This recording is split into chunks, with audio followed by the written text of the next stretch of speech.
জামালপুরের ঐতিহ্যবাহী খাবার মিল্লি ভাত খাইলাম আজকে। ওরে স্বাদ! জামালপুর মানে হচ্ছে the city of beauty, the city of elegance, সৌন্দর্যের শহর। জামালপুর মানে হচ্ছে ঐতিহ্যের শহর।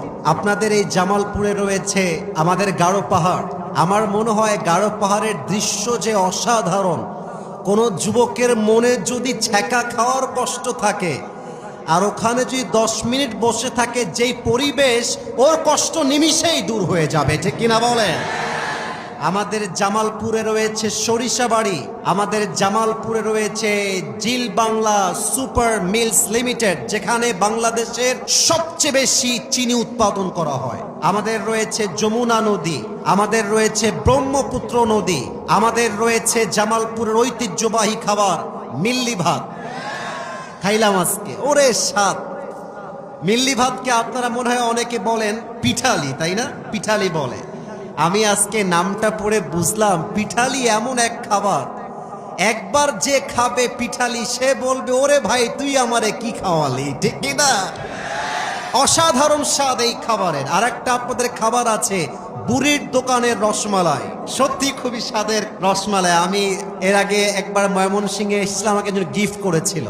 তো আমি জামালপুরে আসতে পেরে নিজেকে বড্ড সৌভাগ্যবান মনে করছি, এবং জামালপুরের যুবকরা আশা করছি ভেরি স্মার্ট পিপল। বিশাল বড় আলিয়া মাদ্রাসা এখানে দেখতে পাচ্ছি।